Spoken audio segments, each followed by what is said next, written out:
So you're looking to move to Seatac, but you're not quite sure if it's the right spot? Well, if that's you, you're gonna stick around. In this video, I'm gonna walk you through everything you need to know about living in Seatac. That's right, the pros and the cons, the good and the bad, all of it. So if that's you, stick around, we're getting after it right now.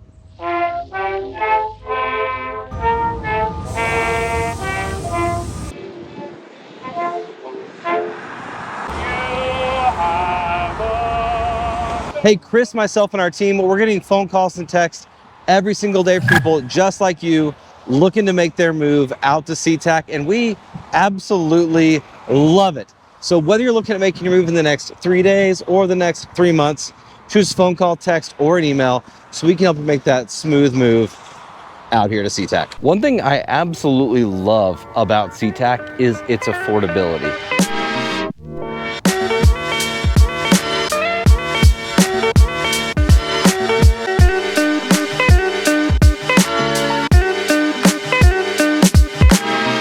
Now, if you're in Kansas right now, if you're in Louisiana, this affordability is not gonna sound very good to you. But living here in the area, the affordability and the cost of housing out here in Seatac, especially compared to Seattle, is a huge value. You see, the average home in Seattle right now is sitting somewhere a little over $1 million, specifically for a residential home, $1 million and about $46,000 for a home. But if we're talking about here in Seatac, it's just $674,000. Now that certainly is gonna be more than if you were to buy a house down in Tacoma or even further down in Olympia. But with these beautiful neighborhoods, you're also getting to split the cities of Seattle and Tacoma basically right down the middle. It's a 15-minute ride into the city, the airport just a few miles away, and stunning views of the Cascade Mountains and Mount Rainier itself. These homes right here behind me, might be able to see there some really great view of the Cascades as we sit way up here on this hill. So for someone who is looking to buy a house down in Seattle, up in Seattle not too long ago, and these interest rates have just gotten ridiculous, Seatac provides home ownership at a much lower cost. Everyone takes into account the airlines and the flights and how noisy that's going to be.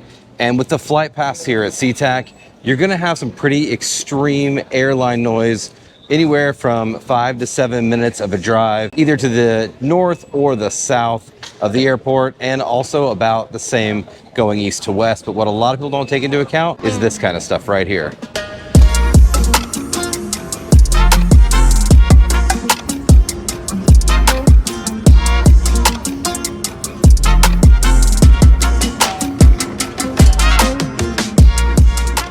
Between all of this traffic, we have buses, light rails, and everything you could possibly imagine going on. The airport itself is just a constant stream of noise. Now around here, another thing that sticks out with Seatac is the airport's a little bit behind, so there is a ton of construction happening. Like right back here, we have a lot of construction going in the airport. So the noise pollution out here is just literally insane. So if you're gonna live with anywhere between 5 to 10 minutes around the airport, this is something that you're just gonna wanna make sure that you take into account before you make that move. And this is kind of why you're gonna wanna reach out to us, because we can help you find the neighborhoods that are gonna keep things a little more quiet.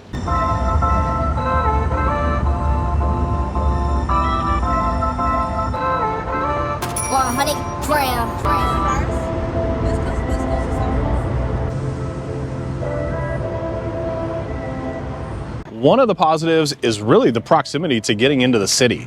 You are 16 miles from downtown Seattle. You are 20 miles from downtown Tacoma. So this central location, and where it gets its name from, Seatac, Seattle-Tacoma, is right smack dab in the middle between Seattle and Tacoma. You can get on this light rail right here at the Bow Lake Station and be in downtown Seattle in about 15 to 20 minutes, depending on, stop times and different things like that. Once this line is complete, you're gonna be able to get into downtown Tacoma in almost the exact same amount of time. This right now is about the southernmost point that they have the light rail station. They're currently working on Tacoma, Federal Way stations, and then down into Tacoma. So it won't be very long before you can hop on this one, get into Seattle, which you already can, or get into Tacoma, and vice versa, back and forth. If you're looking to commute into Seattle for work, if you're looking to commute into Tacoma for work, you don't want to pay some of the prices in Seattle, or you don't want to be in some of the less expensive, not very nice neighborhoods in Tacoma, well, hey, Seatac could be a great option for you. It's kind of cool. You can kind of see through the background there, down to the Puget Sound area. Can't wait to talk to you guys.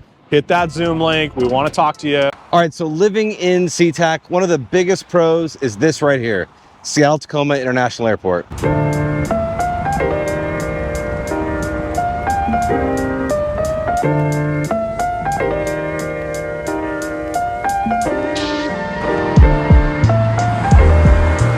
Seatac is ranked as one of the top airports in the entire world.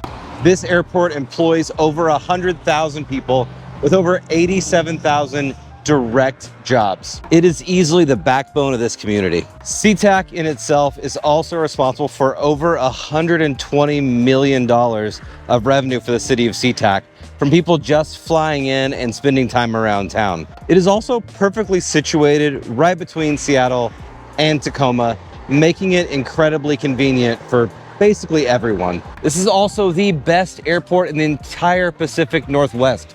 So if you have to travel for work, if you like to travel often for leisure, having this airport right here in town is gonna be a gigantic benefit to you. One major downside to living here in Seatac has gotta be that home ownership rates are just lower than they are in most other areas. In fact, while most of the greater Seattle region shows an astonishingly different picture of home ownership, Seatac is one of the few areas that actually has more renters than homeowners. And not only does that say something about the economic climate, but there also are more problems socially when there are more renters than there are homeowners. Renters tend to not care quite about as much about the property that they're renting than someone who might be owning it. You might start to see properties fall out of condition, look a little bit worse, and ultimately just not be as nice. One of the upsides about that is, though, here in Seatac, they do typically require very high requirements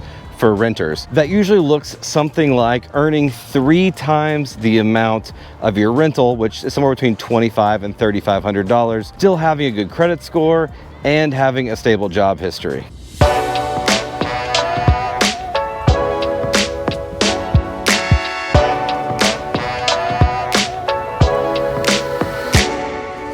All right, we're out here at Valley Ridge Park. This is one of the amazing outdoor spaces here in the city of Seatac. One of the biggest positives to living in Seatac is that it's got so many parks and amazing outdoor spaces. I mean, look at this crazy jungle gym behind me. Not only that, but at this park, they've also got a skate park.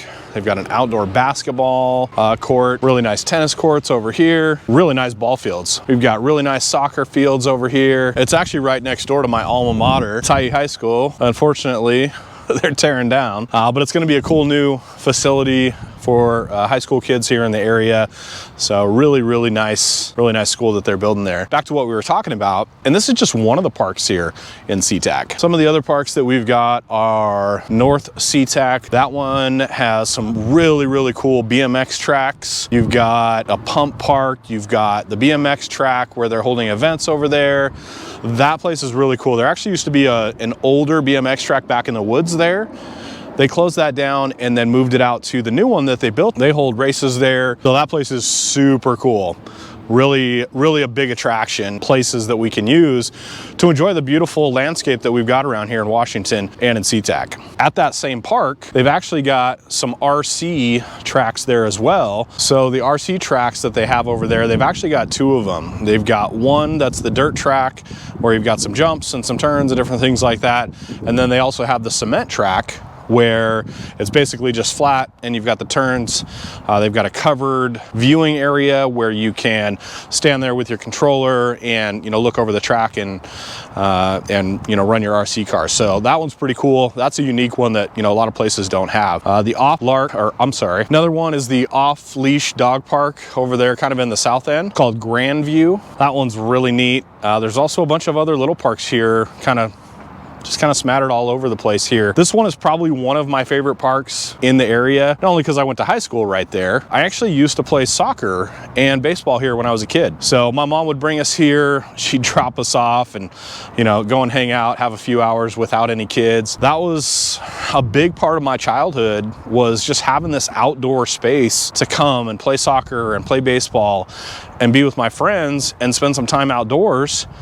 And we were only literally 5 minutes away from the house. If you're considering Seatac, one of the biggest bonuses of being here in this area is all the outdoor space, all the parks, the amazing views of Mount Rainier, you know, that you can kind of check out when you find a good open space. The Seatac is one of the best places here in Western Washington. On an amazing October day like this, it's absolutely beautiful outside. 70 degrees. Why wouldn't you want to be out here at the park? Jobs here in Seatac suck. Short of working right here inside of Seatac International Airport, there just aren't a lot of job opportunities for you. That said, there is not any shortage of jobs here at Seatac. In fact, Seatac employs over 120,000 people with over 87,000 direct jobs right out of the airport. Outside of that though, if you're wanting to work in Seatac, a lot of the jobs here are simple service type jobs and retail jobs. There's not very many major companies that are hubbed right here out of Seatac, and there's not even a major hospital, which means you're gonna have to drive all the way to Burien to ultimately get healthcare. So a lot of those healthcare jobs are not here in Seatac. The majority of the people that live here in the city of Seatac tend to work in Seattle. The reason that is it's a quick light rail ride into the city. It can take you about 15 minutes and you can be making the Seattle money versus the smaller town money pretty quick. So if you're planning on moving out here to Seatac, plan on either working at the airport or having that service retail type industry gig. It's a really big downside to the area. All right, well, there you have it. The pros and cons of living right here in Seatac. I hope this video brought you some confidence in whether or not Seatac was the best spot for you and your family, or even more importantly, if it wasn't. We cover Seatac and a ton of other areas, so whether or not this is the perfect suburb for you or another one is, feel free to reach out to us, whether you're moving in the next 3 days or 3 months. Shoot us a phone call, text, or an email so we can help you make that smooth move out here to the area. And until next time, I cannot wait until you're out here so we can show you around. Where are you guys coming in from? Tucson. Tucson, what are you guys doing up here? Skateboard. Skating? Fuck yeah, man. That's awesome. Beer. That's awesome. Well, enjoy Seattle.